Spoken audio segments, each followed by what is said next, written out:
Hey everybody, welcome to this week's episode of Gary Talks. Well, it's finally here. It's Wrestlemania weekend. It's going to kick off tonight with the Hall of Fame ceremony. We've got Lex Luger, Triple H, Natural Disasters all going in. Tomorrow morning we're going to have NXT Stand and Deliver. But what we all really care about is nights 1 and 2 of Wrestlemania, and that's what we're going to talk about in today's episode. Plus, I have a very special guest, the legendary promoter of SICW, who has FanFest 3 coming up next month in St. Louis. I have Herb Simmons on the show, and I'll talk to him in just a bit. Wrestling fans all love WrestleMania weekend. I guess at this point we have to accept that it's always going to be 2 nights. I kind of missed the one night of WrestleMania, but 2 nights I guess means more matches. We get more main events and more superstars on the card. But this year's WrestleMania build has felt a little off. I'm not entirely sure what it is. WrestleMania is later in April than it normally is, so maybe it's the fact that it's been longer since the Royal Rumble to build to WrestleMania. Maybe it's because with the international tour, so many episodes of Raw and SmackDown were overseas. Or maybe it's because John Cena is on just a handful of shows and we haven't seen The Rock at all.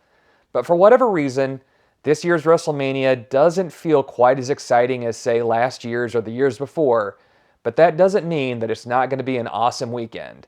So let's start off by looking at Night 1 of WrestleMania 41. Of course, we don't know the match order of Night 1, but if I had to take a guess, I would say the opening match will be Rey Mysterio versus El Grande Americano.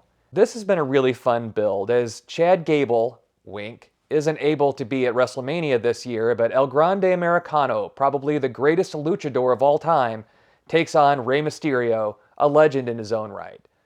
I'm guessing that El Grande Americano has to take this match, probably by cheating. He has that metal in his mask. He's probably going to do something to Rey with that, because I think eventually we're building to El Grande Americano versus Penta. So I'm taking him to win, and Rey Mysterio to take the loss, but he's already in the Hall of Fame. It won't hurt him any. The next probable match is one that I really don't care about at all, and that's the New Day versus the War Raiders.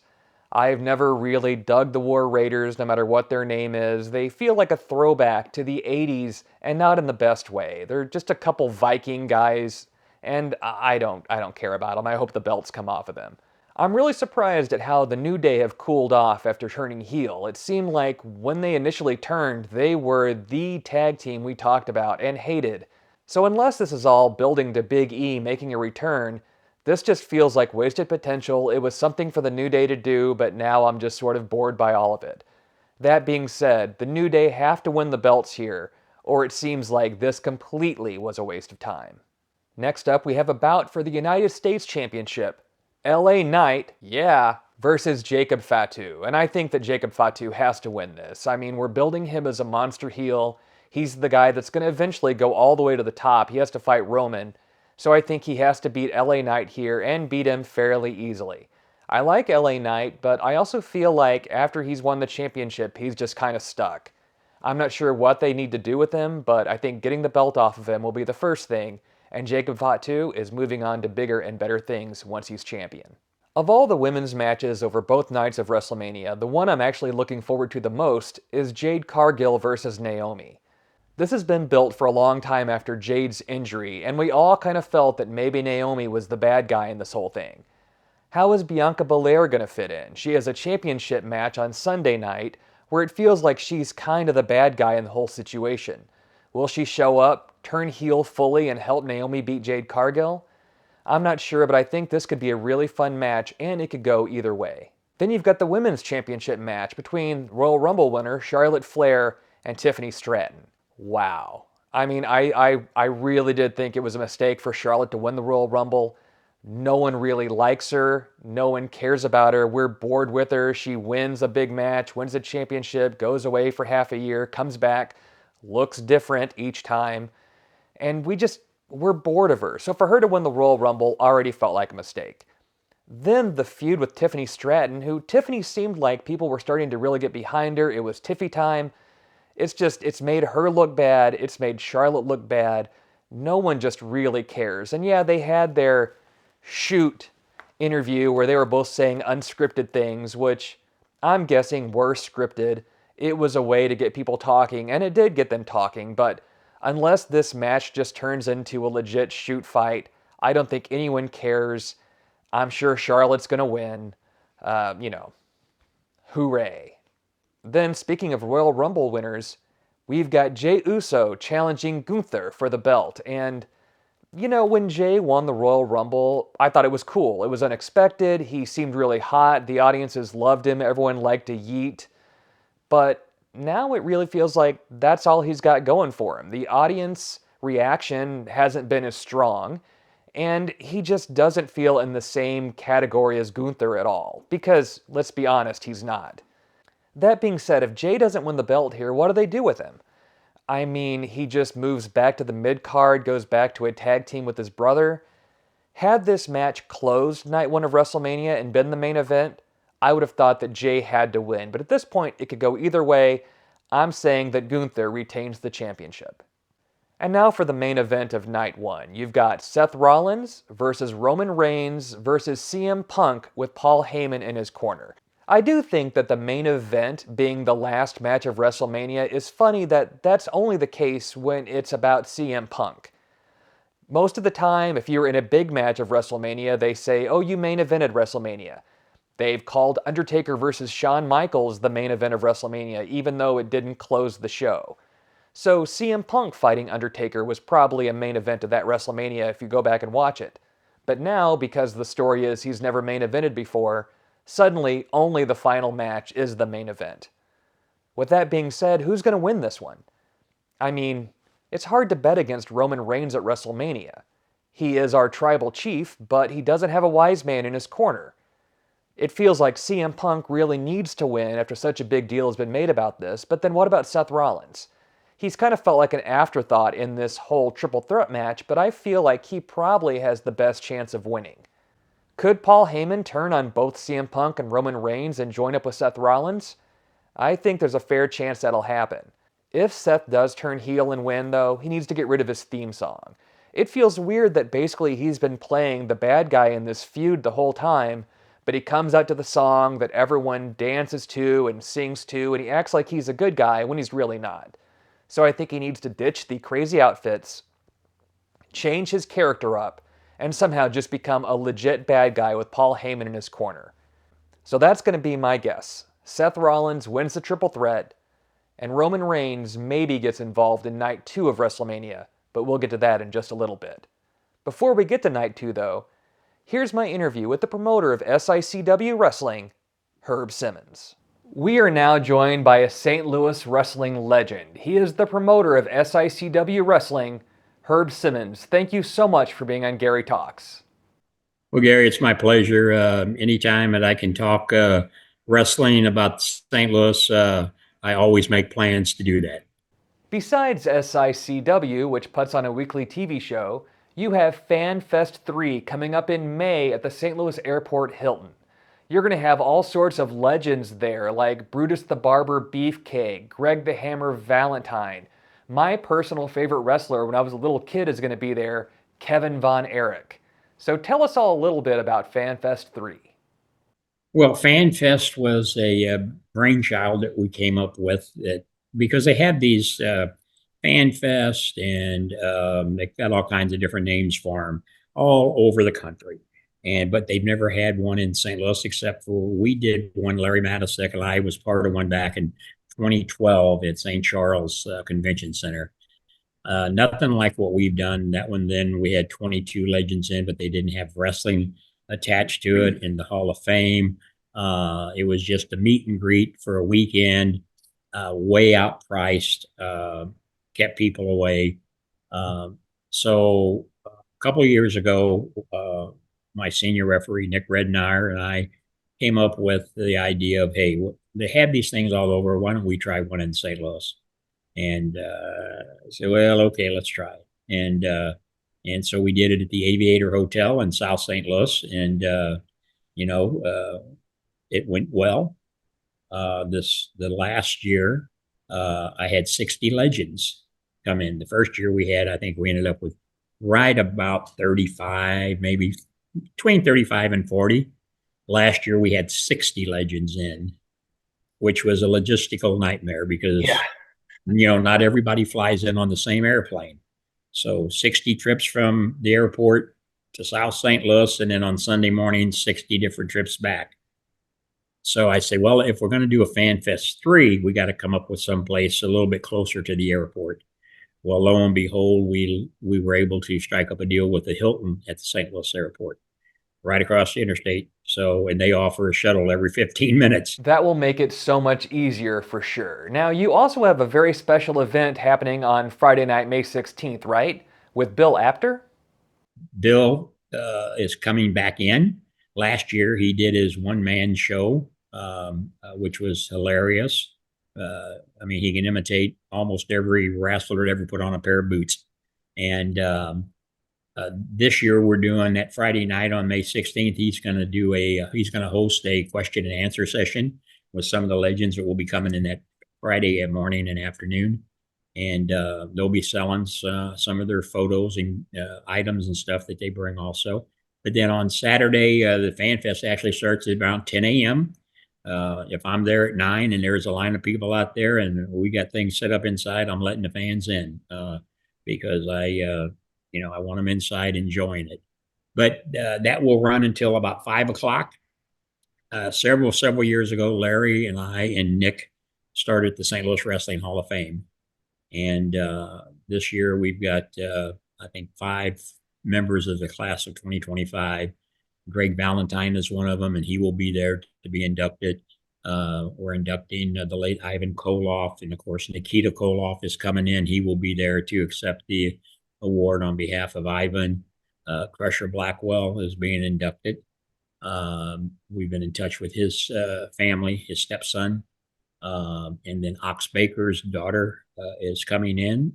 Ox did a lot of work for me back in the day, so she'll be in to accept his award.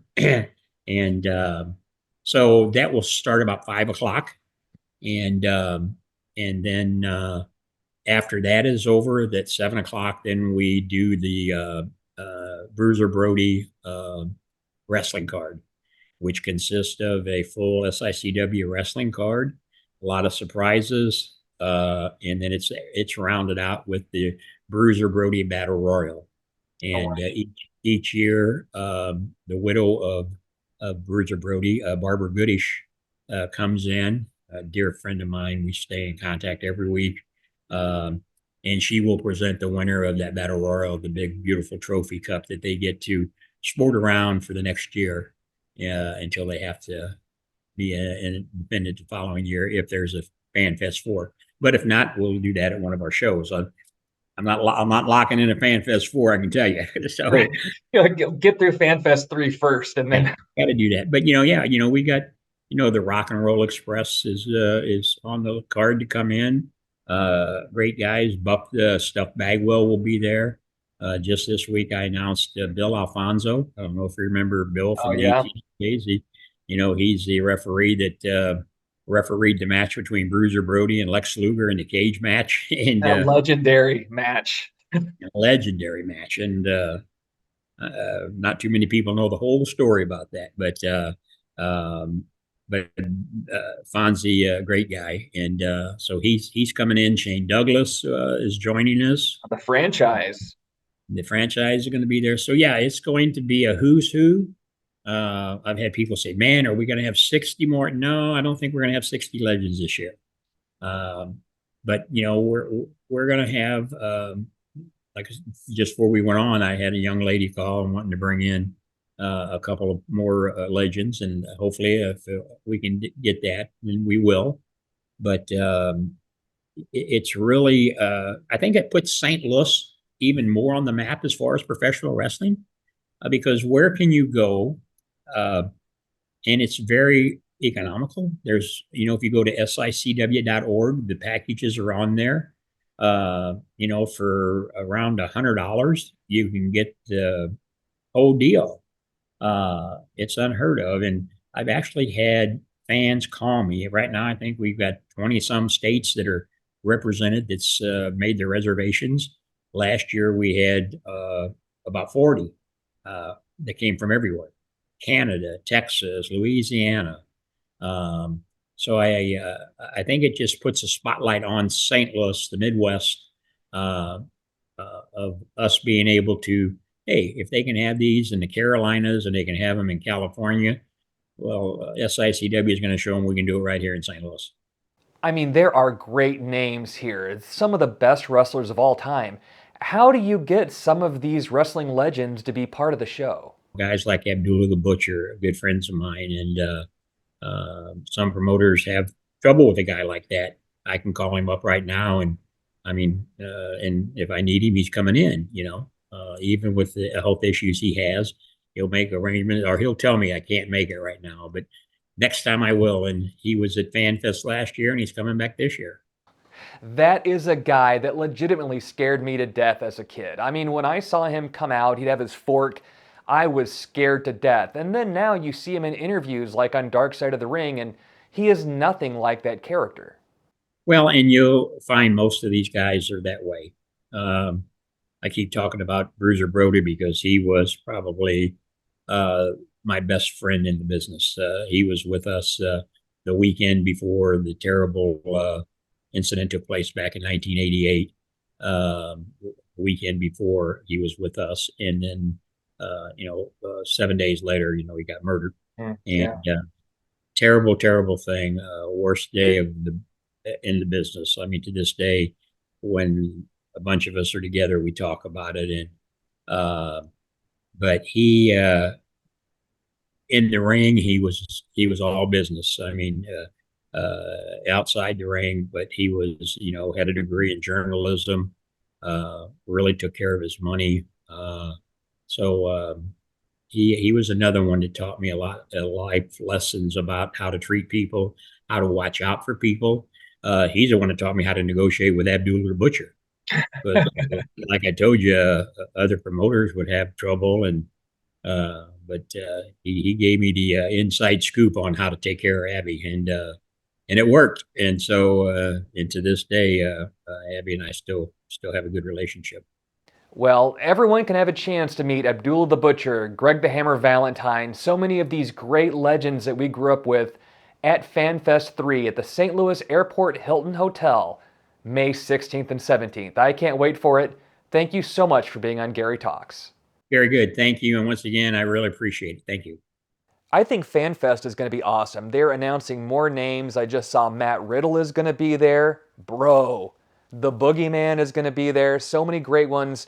If you are in the Midwest, you really need to head out to the St. Louis Airport Hilton and check out the show. But we're here to talk about WrestleMania weekend, and now let's look at night 2, which typically is the bigger night of WrestleMania, and it's the one with the true main event of both nights, which is Cody Rhodes versus John Cena, but of course we'll talk about that at the very end. So my guess for the opening match of Night 2 is going to be the Intercontinental Championship 4-way match between Braun Breaker, Penta, Finn Balor, and Dominic Mysterio.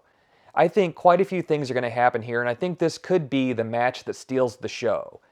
I think that the belt will come off of Braun, but he won't take a pin. I think that Penta probably won't take the pin either. So then who's going to win? Finn Balor or Dominic Mysterio? I think Dominic Mysterio is going to take the belt by pinning Finn Balor. They've been teasing Finn and Dominic breaking up. I think Finn is going to become the Demon soon, maybe at Backlash. So I really think that Dominic will take the championship belt and it will make people just hate him more and more. Braun, he's already getting bigger than the Intercontinental level.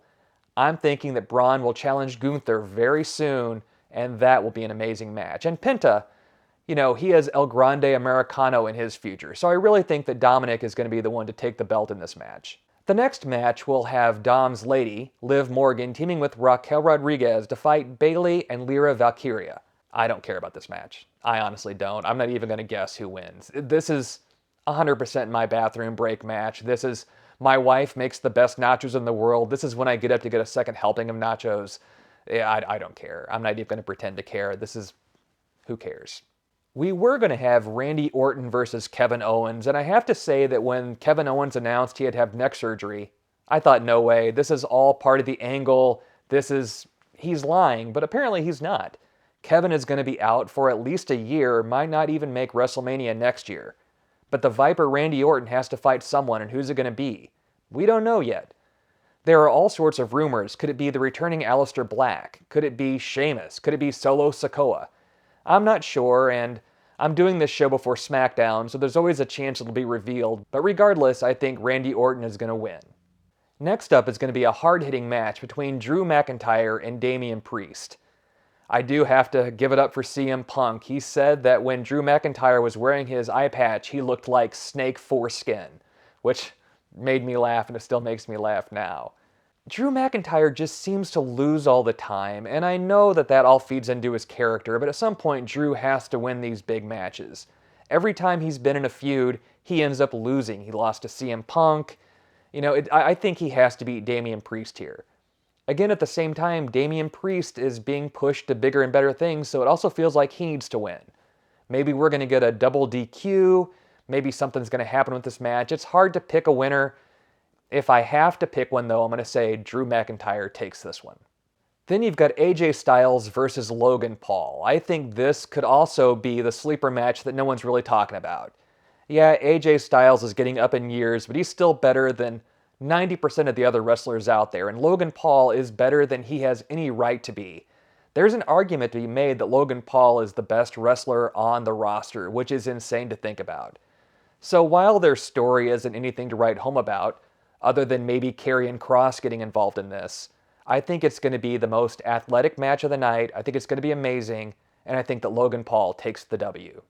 Then you have the Women's Championship match, where if we thought that Seth Rollins was sort of an afterthought, Io Sky is truly the afterthought, as all anyone really cares about is Bianca Belair versus Rhea Ripley. But Io is the champion, so what's going to happen here? Well, I think there's a good chance that Bianca Belair will either have turned heel the night before, or will have been involved in the decision enough to confuse us. Did she mean to help Naomi? Did she not mean to help Naomi? So we're not going to know, but I think that she is going to turn heel here. I think she's going to pin Io Sky and take the championship. Then we'll have Rhea following her around, chasing her for it, and she'll eventually win, maybe at SummerSlam. But I'm going with Bianca Belair to win the triple threat match for the Women's Championship. Now the main event, the one we've all been waiting for. Bad guy John Cena versus eternal good guy Cody Rhodes for the championship. And this is the match that the closer we've gotten to it, the less excited I've been. I know. Whenever Cody told The Rock to go fuck himself, it blew us all away. And then when John Cena turned heel and attacked Cody to join The Rock, it was amazing. What's going to happen?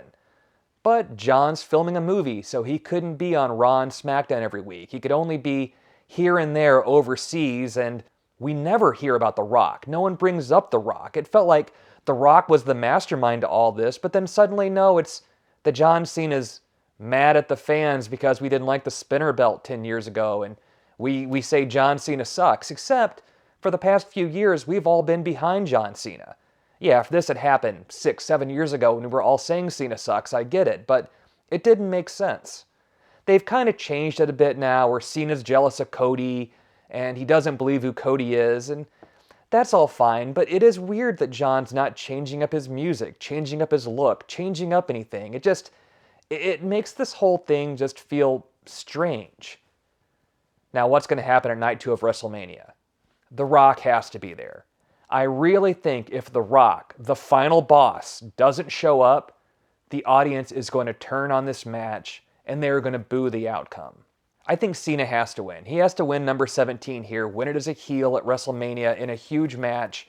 You have Cody chasing Cena, which is huge. The Rock is somehow involved. And what happens when the final boss and John Cena are both attacking Cody and Roman Reigns comes out for the save? We can finally build to Roman Reigns versus The Rock at next year's WrestleMania. So that's what I think is going to happen. I think Cena takes the belt, The Rock and Cena and, good Lord, maybe Travis Scott all attack Cody, and Roman Reigns makes the save. So that's what I think of WrestleMania. We'll see what happens. I hope you guys enjoy it. I'm going to enjoy it. Each night is going to be 9 hours of wrestling, including the pre-show and the post-show. It's going to be amazing. And then the Raw after WrestleMania, everything starts again. It's going to be a huge show. I can't wait to see what happens. I hope you guys enjoy it. I'd like to thank my special guest, Herb Simmons. Everyone be sure and check out FanFest 3 in St. Louis in May. And next week, I'll look at my top 10 favorite music videos of all time. See you then. From capes to tapes, Gary's on the case. He's breaking down each scene, every place. On Gary Talks, he's quick with his peculiar wits. From plot twists to the comic strips, Gary's flipping.